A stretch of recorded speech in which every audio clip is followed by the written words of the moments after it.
presents the Canadian tradition. Well, it's that time of year again. The snow's gone, spring is upon us, and being an active hunter and an outdoorsman, I have a few dates etched on that calendar, and definitely the start of turkey season in Ontario is a date that I circle. It's just fabulous to be back. It gives me real time to get grounded, and I can't wait to get out there and see if we could get a big longbeard on the ground.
For sure, a date that I'd like to circle is the start of turkey season here in Ontario. I mean, it just gives me a sense to get grounded. We travel a lot. It seems like we're always on the move. And the first week of turkey season, last week of April, I just have time to relax and wander the trails, beat the fence lines, and travel to some of the places that I make a yearly trip to every single year while turkey hunting.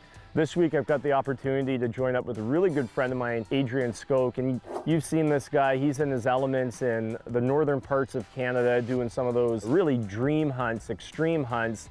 I feel fortunate enough to have participated or guided or been hunting across much of northern Canada, literally BC to Newfoundland in an average year. But again, coming home, my home in Ontario, the spring turkey season, really that's a date that I look forward to and I anticipate all throughout all the different seasons. I guess I sort of met Taylor in college, and over the years we'd really only grown up an hour or so apart. And over the last couple seasons, it's odd enough that Taylor and I would meet up in some really obscure parts of Canada, like the border of Manitoba and Nunavut, chasing barren ground caribou or Arctic grayling.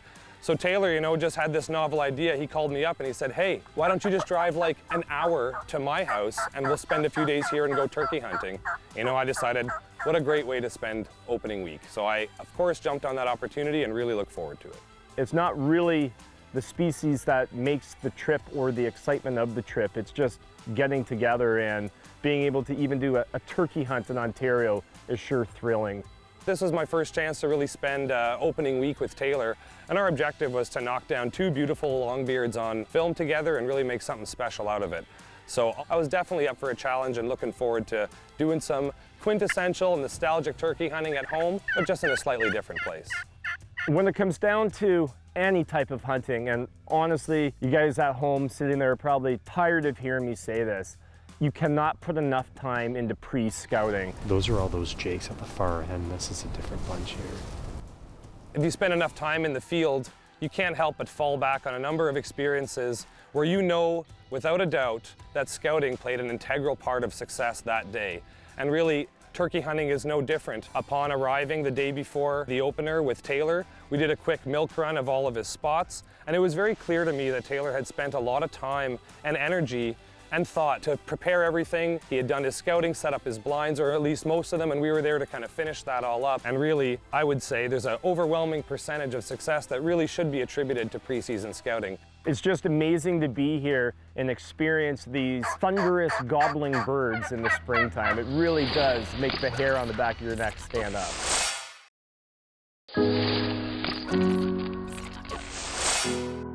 Well, we're gonna start this hunt after Adrian arrived. We're gonna bust out the shotguns and make sure to pattern those. And I can't stress the importance of enough. For sure, take a few shots, at least one shot before you head in the field. And I think that can be a misconception that turkeys are pretty easy to hit. You're shooting a shotgun, it's got a lot of pellets in there, and I'm shooting a 12 gauge, 3.5 inch load. So I do have some margin for error. Over the years, if I sort of keep a tally, I really feel good about the fact that I've never wounded or lost a turkey. It's always ever been one shot, one kill. Part of the reason for that is I kind of make a rule for myself that I really want that bird to be close. When I take the safety off and pull the trigger, there's no doubt in my mind that he's well within range. I've got a clean, perfect shot at him. It's satisfying when you feel good about the shot, you take it and the bird is down. Patterning that shotgun really gives you the confidence and really trains you to aim your shotgun. You waterfowlers might relate to this, where if you're duck hunting or goose hunting, you're gonna point your shotgun, you're gonna get on that bird and try to point your barrel out in front of it. Turkey hunting, you really have to aim it. Get your cheek down on that stock and almost try to watch that pattern hit the bird before you lift your head off that. So if you can do that and really concentrate on holding that bead tight, you're probably gonna put a lot of longbeards on the ground. Going into this morning's hunt, I was like a kid in a candy store. Here we are, pre-dawn hours, and you're just trying to figure out how the day's gonna go. We watched some birds roost the night before, didn't necessarily see which tree they were up in, but we knew, hey, you know what? They're around the blind with some good calling, some well-placed decoys, and felt like we stood a good chance at bringing in a longbeard. So finally, it's that time. It's the pre-dawn of opening day. You know, we've been waiting all year, all of us turkey junkies. I mean, it's just that day that you wait for. We had done our homework. Taylor and I were overlooking this area in the evening, and we had essentially roosted all the birds. We had a really good idea of what was gonna go down in the morning, or at least where the birds were gonna be. The blind was set up, and we were just taking our time. You know, we're making our way down this little logging road, which opened up to a small rolling silage cornfield where the birds were kind of roosting on either corner, and our blind was essentially in the middle. Bird right there. This morning, that's another one that I'm marking down for taking my time and glassing. We're on our way to our blind. If we hadn't have taken that time, we would have walked right past a longbeard. All right, but we're not going to be able to get to that ground line. We completely changed our game plan. You know, we had this blind perfectly set up, but we weren't necessarily married to that plan if something were to change. And here was something that, you know, put the odds in our favor should we be a little bit adaptive or flexible in our plan. I'll get the guns uncased here if you want to start putting out decoys, and I would just try to inch them out in our field. So instead of just walking across the field, we actually hugged that field edge and got within about 80 yards of the roosted tom, set up our decoys in a position where that tom would not have seen them from his roost, and anticipated dawn. Before long, that tom started gobbling, and I just kept looking to my left, hoping that I'd see him plop into that field and start strutting, catch a glimpse of our decoys, and make his way over. Adrian came up with a great tip. A simple piece of fishing line can really add movement to your decoy spread. He's still coming. Yeah, he's coming. I'm gonna get right over there. And as soon as we got on that fishing line and pulled that decoy, you could tell instantly that bird was hooked.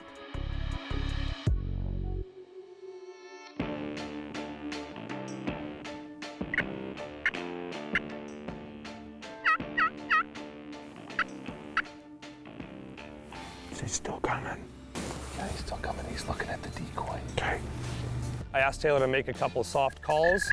The gobbler turned in our direction. This is the real exciting part about turkey hunting, because it's kind of a courtship. You've got your really good-looking decoys out there, but in the world of nature, those hens are going to go to that tom. He may have been love-struck, but he wasn't blind. So upon inching in those last few yards, you know, making sure that we had a clear line of sight on him and everything else, as far as we could tell, he sort of got a glimpse of us. Taylor, I think he sees us. He's about to bug out. He's gonna bug out. Yeah, take him. Are you on him? You're on him?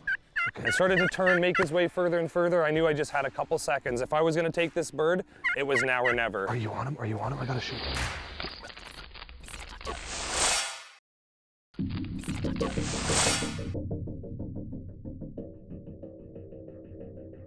Looking back to the left after moving that decoy, here he comes. He's cutting. I gotta move here. Yep. He's in half strut, back into full strut, and before you know it, the yards were ticking away. 40. Are you on him? Are you on him? I gotta shoot.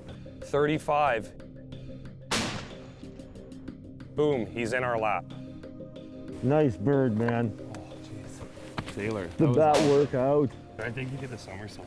No kidding. Looked like he was gonna bug out. I had to shoot. Hitting a turkey there at mid-40s there, it looks like, on the get-go. On the run. Nice.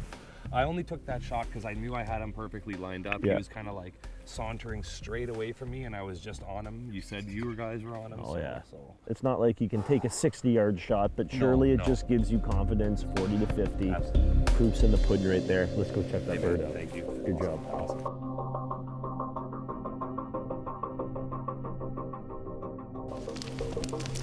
Nice bird, pal. He looks nice. Looks Tell good. you, that turned out perfect. Let's see what you got. Wow, look at that.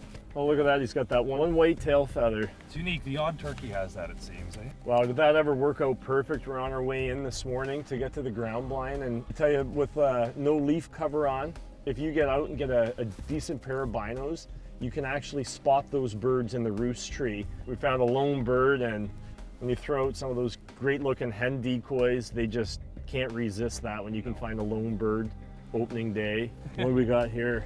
9. You can probably stretch that to 10, eh? I'd think You can so. stretch. I'll call that a 10 Oh, there. right on. It looks like a 2-year-old. Yeah.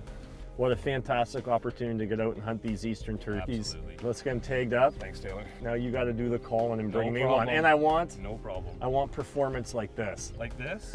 So what, he's got to be inside at 25 yards? Yeah, yeah. Great morning, and we're just getting started too. We are. Yeah, opening day at dawn.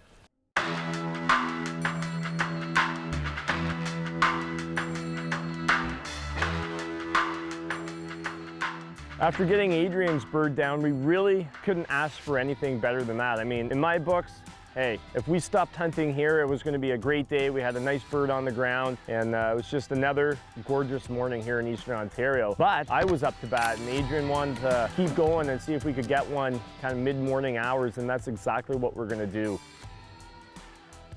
You also got to think a turkey's eyesight is 5 times your power, right? So having a set of binos, I mean, you can dissect this brush, which is a lot of what I do when you're going into a location. And you can focus through that. Absolutely. You don't even need to expose yourself. Right, let's go down there and put those decoys out there. A lot of people think, how can you redesign a decoy? Well, I tell you, even a simple thing, and I'm notorious for losing stakes. I've gone ahead and attached the stake so it's like a quick stake feature. Something simple right there. The old KISS philosophy. Keep it simple. And great paint scheme on those. We think the tom's coming from behind us, so we want the decoys facing away.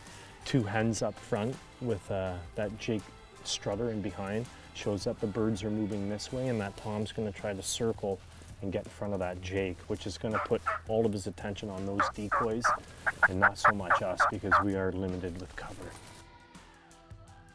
It's a tough hunt, at least it can be when those birds aren't vocals, but it only takes one bird to really change the game. I mean, patience is a virtue. That's especially true in the turkey woods. Not hearing a gobble can really be depressing, but just staying positive and being content. Just take those times that you want to leave the woods and really sit there and look around and just thank the man upstairs that you're not at work. And that's exactly what we're gonna do. We're sitting there calling, and sooner than you know it, there's 2 hens coming across the field, and they had a big long beard in tow. Patience is a virtue, and good things come to those who wait.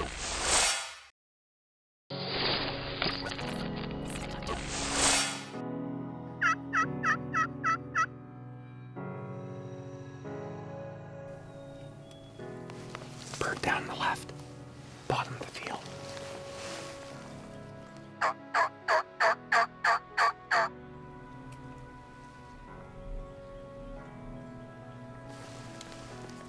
Psst.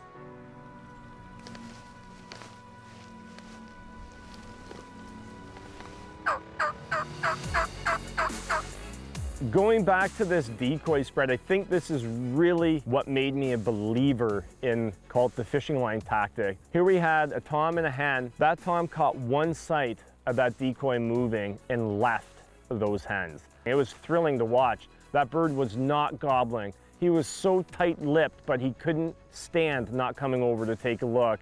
And before I knew it, that big boy was about 35 yards away, and he was on the wrong end of that Winchester.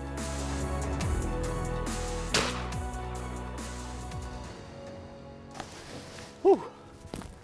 Big bird down right there. You can probably get the old Winchester out of there because That's not needed. That bird just folded up. And I'm telling you, that was probably a 40-yard shot. Wow. Midday hunting for these lone toms is just so lethal. When you can find a bird by himself, put out a realistic decoy spread. Adrian was just pulling that fishing line on that AVNX strutter. We had those two other flex tone hens out there, and that bird thought everything looked perfect. He didn't even look in the woods to see us. Let's go down there, meet up with Adrian, and we'll go check that big bird out.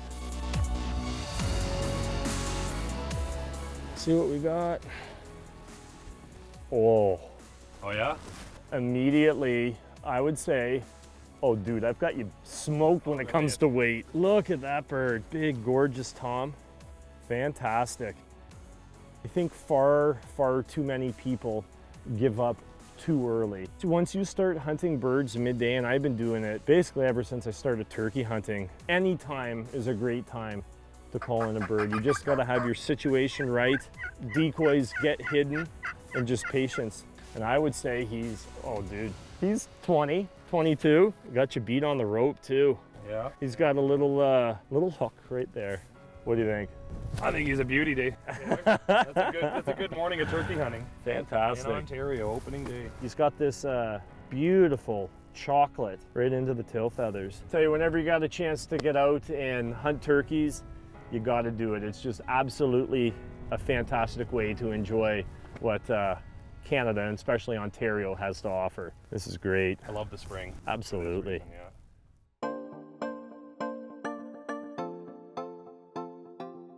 The area that Taylor hunts actually is one of the first kind of reintroduction sites for wild turkey in Ontario, in part because the habitat here is essentially, perfect. When the biologists did their research, they pinpointed a few areas, and this is one of them. So really it's just a great place in Ontario to hunt wild turkey.